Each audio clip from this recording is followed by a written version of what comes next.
Je, mashekhe, maimamu na taasisi binafsi zinazokusanya zaka, sawa, halafu zinakusanya zaka kwa watu bila kuteuliwa na kiongozi wa nchi, watu tu wameamua, kama mathala kama hapa kwetu tunasema tumeamua tukusanye zakatul fitri, sawa, kwamba watu ambao hamjui pa kuzipeleka zaka zileteni hapa, sisi twazikusanya kisha tunawapa mustahiqiha, wanaostahiki.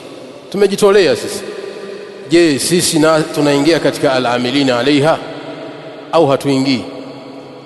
Jawabu, hatuingii.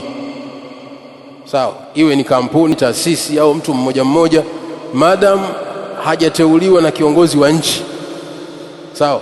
Kama ni taasisi haijaainishwa na kiongozi wa nchi, ni taasisi tu, watu wamejikusanya kwamba tuwe tunakusanya zaka kwa Waislamu, halafu tunazitawanya kwa wanaohitajia. Je, hiyo kazi imepewa na nani?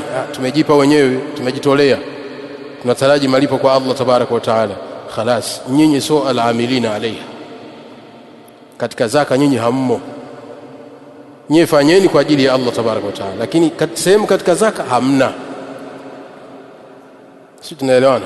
Hii nukta msingi sana, kwa sababu kuna baadhi ya watu huwa wanakusanya zakatul fitri halafu wanagawa, wanabakisha za kwao, wanasema wala amilina alaiha, kwamba na sisi ndio tunazishughulikia. La, al-amiluna alaiha ni watu maalum ambao wameteuliwa na kiongozi wa nchi, sawa.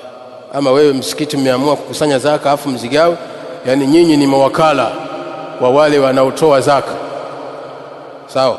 Yule ambaye amekuwakilisha, amekupa zaka yake, wewe ndio unamsaidia yule, sawa. Kama sasa yule ambaye amekuwakilisha ile zaka akiamua kukusaidia akakupa kingine cha ziada, fabiha wa ni'ma, sawa.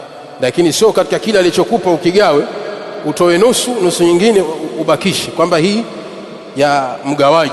La, utakuwa umefanya makosa, wewe haumo katika al-amilina alaiha. Tumeelewana hapo? Mashaye mpo? Ntabihu.